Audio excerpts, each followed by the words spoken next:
Hello everybody, stepping back this is winesofArmenia.com.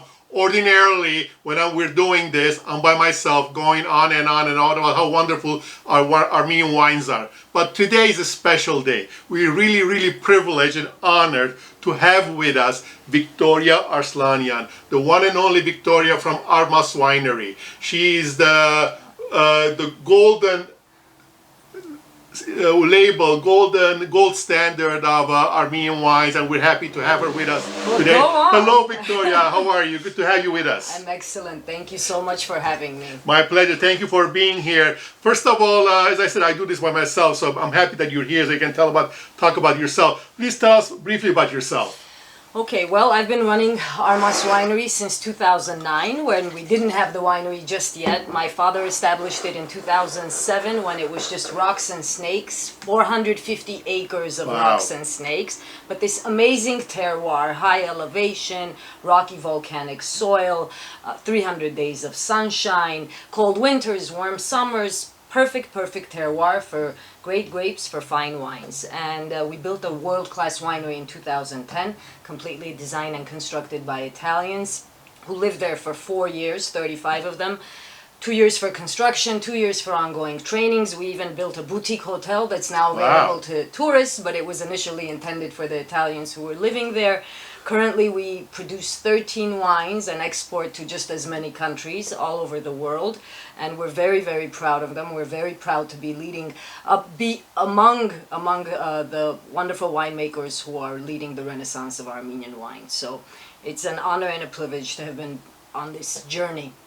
Well, you know, Armenia is going through a renaissance of wines, and we're happy to be part of it. WinesofArmenia.com has been spearheading the Armenian wines from the beginning, and we're grateful to all the hard work, people like you and your father, and many like you who've been putting into the soil, into the Armenian ground to make these phenomenal wines once again, because wine is part of our Armenian heritage, part of Armenian history, and this is the renaissance of Armenian wines, and we're happy to bring it to the people of the United States, to the wine lovers of the United States.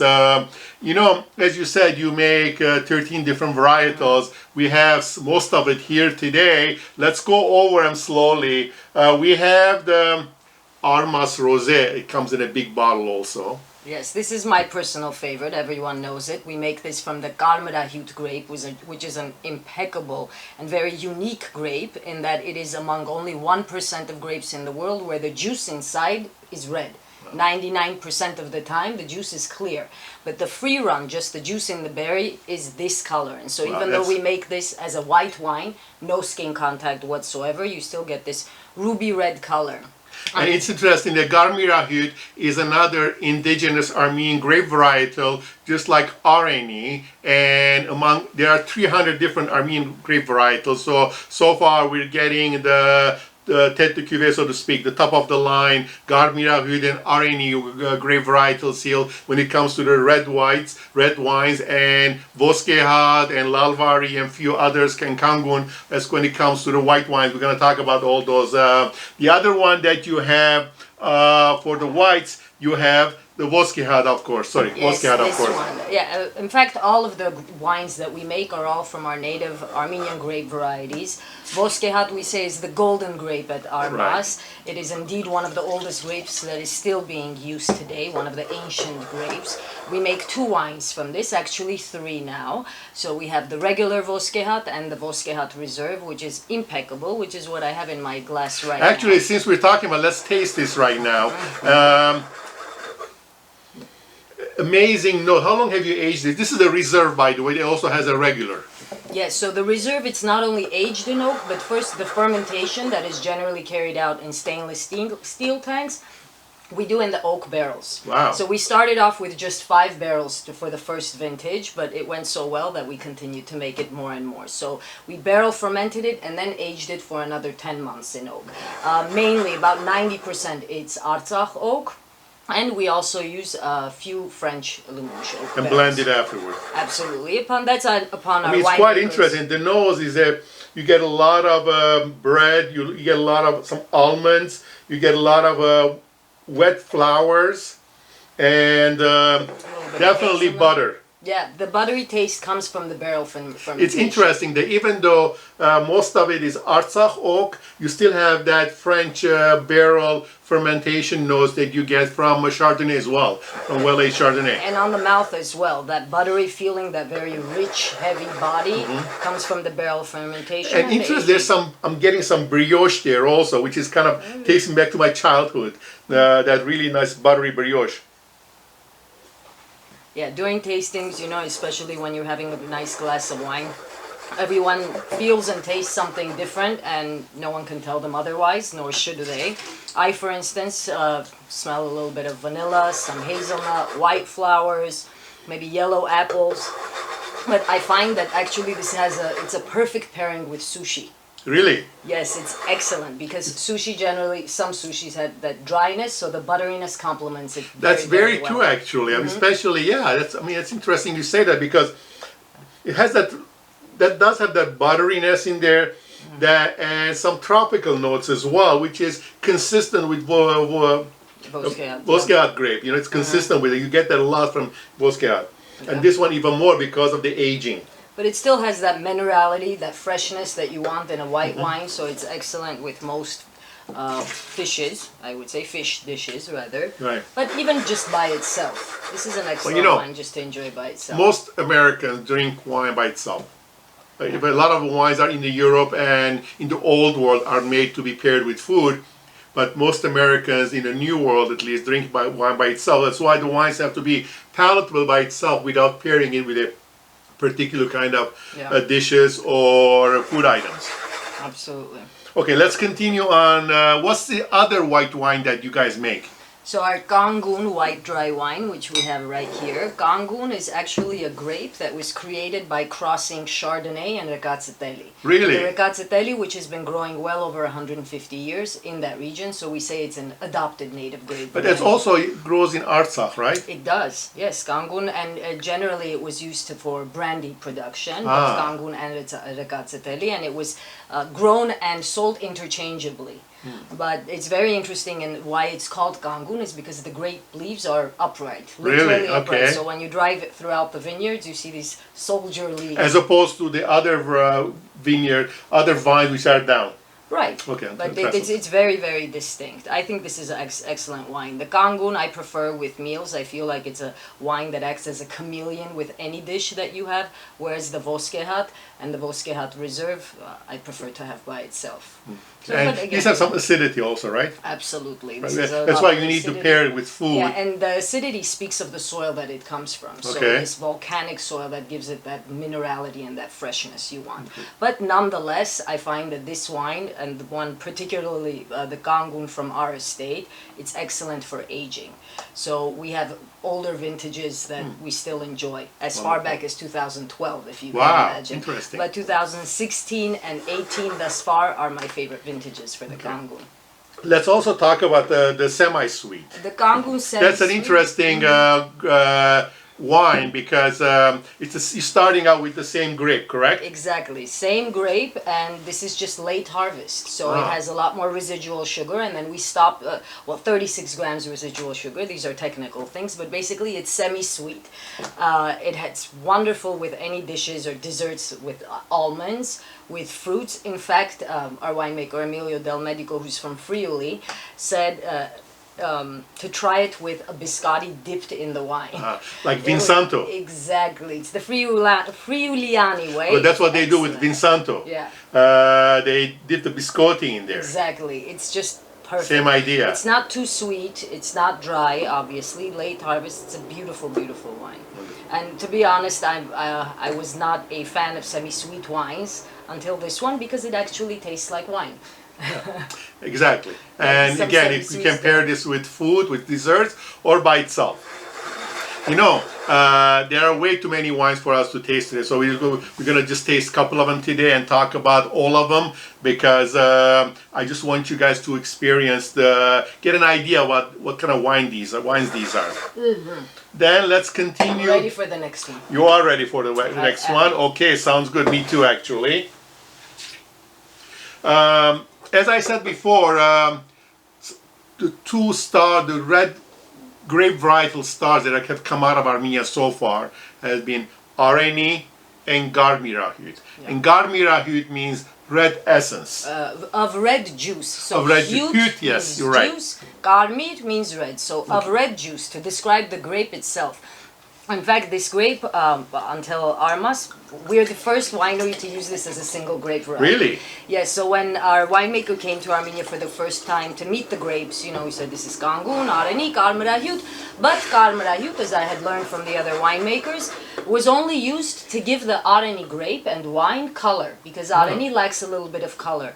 And he looked at me and he said, you have this grape, you make no wine. I said, well, no, also it's very difficult to work with in the cellar. And I started listing all of the reasons why from whatever I had learned. And he said, that's okay, we make two. So we made our Karmarahut, the red base, and the rosé for the first 2012. And these two ended up becoming our most popular wines. So the following year we decided to make a reserve, the Karmarahut Reserve, which is our most decorated wine in terms of accolades.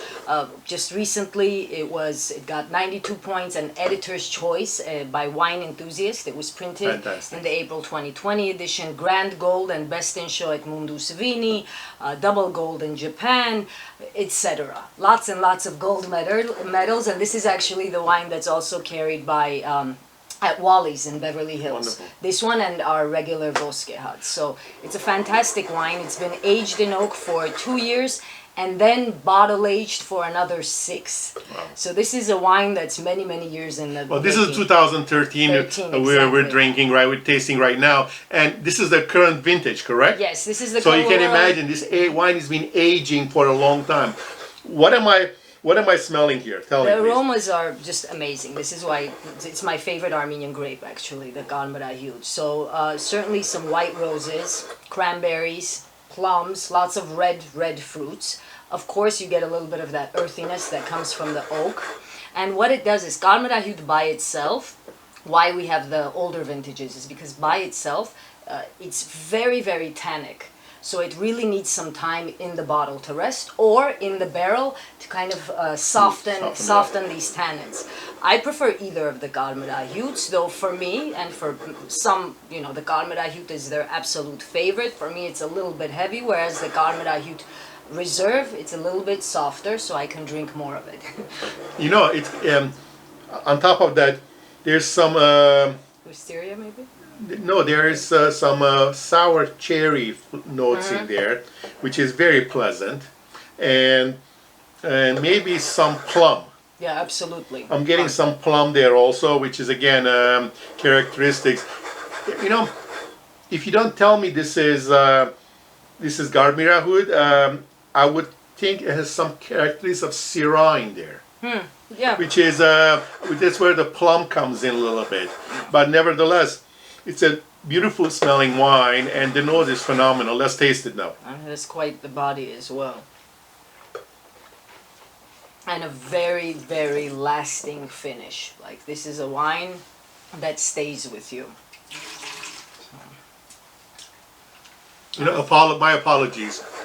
We should have brought some steak in with us. Right? Exactly. I was just going to say it's perfect. We should have had some steaks here, grilling here, some steak. It would be perfect with it. Right? I mean, it has still nice, it has acidity, some very nice structure. So it will pair well with the fattiness of a ribeye steak. Yeah, absolutely. As I'm getting hungry, I'm talking about it. Right? Yeah, indeed. I mean, this is a very. You need to savor this wine, and you need to over time just don't chug it. This is the reserve we're talking about. It's a phenomenal wine, very well made wine. So aside from steak, though, I would also highly recommend that you try with duck. It's really a perfect pairing with duck. interesting. Yeah. And if you have a little bit of the plum sauce with the duck, well, of course, they will complement each other. Of course, it complements it and it kind of highlights it a little bit more. Fantastic. This is a fine wine. We're very, very proud of this. And as it's breathing, as more air getting into it, it's opening up even more. Of course. Yes, these are definitely wines, especially the reserves, absolutely need to be decanted. Absolutely. Or at the very least, open it up the night before. Really? Night before, yeah, huh? For sure. Interesting. Both the Karmarahut Reserve and the Areni Reserve. Okay. The night before, and you can even enjoy it a couple of days thereafter, because it's been bottle aged for so long. It has stands the test of time. Absolutely. And then look at all the legs here. It's fine, Yes, beautiful. slowly, which of course speaks to the body of the wine. And let's also talk about the RNE reserve. You also make the RNE, as I said, which is another very indigenous Armenian grape varietal. And we have the reserve here right now. We're out of the regular RNE at the moment. Yes, we are, but we're getting it soon. there is. That's something for, which one is this? Oh, this is, okay, this is the regular Garmirawi. Okay, let's talk about the RNE. Tell me about the RNE reserve, please. So the Aslanian is actually the only grape that we make wine from, which comes from outside of our estate. All of the other wines are estate grown, estate bottled from the Armas estate. But Aslanian we bring from Vajod because of our respect for our terroir. This grape thrives in that terroir.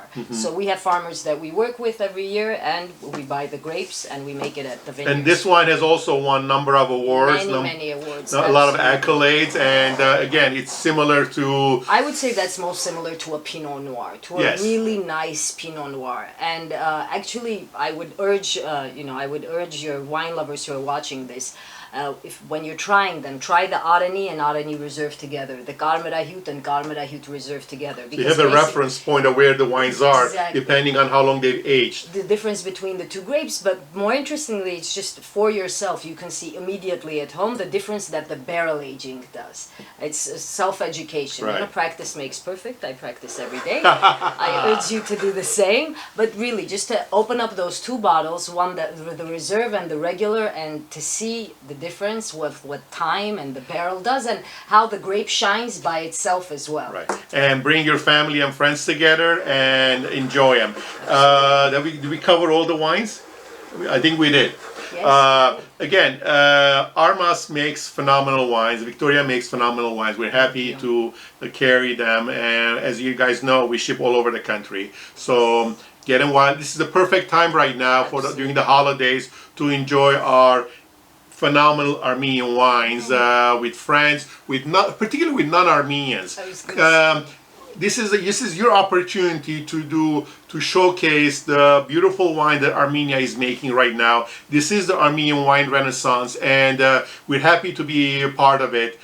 People like Victoria are pioneers when it comes to this wine that they're making right now in Armenia and bringing it to us all over to the United States, to Europe, everywhere else, to the Middle East, everywhere else. So get these wines from winesofarmenia.com, and any information, please get in touch with me. I'm readily available, and I really appreciate you doing this with us. It's my pleasure, and I couldn't agree with you more that every Armenian can be a walking marketing tool, and they need to understand that, the success of this sector, it involves so many people, from the farmers to the winemakers to the economy to tourism to our cultural heritage, and it's something that we can share with pride, with extreme pride. These wines are phenomenal, and we should be so proud to share them, and especially the holidays, it's a perfect time to do so. But it's not just something for us. It's not just philanthropy. You get to enjoy the wines and top to do quality it with wines, pride. internationally acclaimed wines. Remember, each bottle of wine that you buy not only supports the farmers, it supports the grape growers, supports the truck drivers, supports the winemakers, supports the cellar handlers, everybody. So this is your part to contribute, to have a good time for one thing, and at the same time contribute to the economy in Armenia and help create jobs, maintain the jobs, and while you're having a good time. And it's a win-win-win-win-win. Exactly. You can't stop. There's no end to the winning. And our cultural standards held high. Indeed. Well, Victoria, cheers. Thank you for coming. I appreciate. Cheers, everybody. And remember, always drink the good stuff. Cheers, everybody.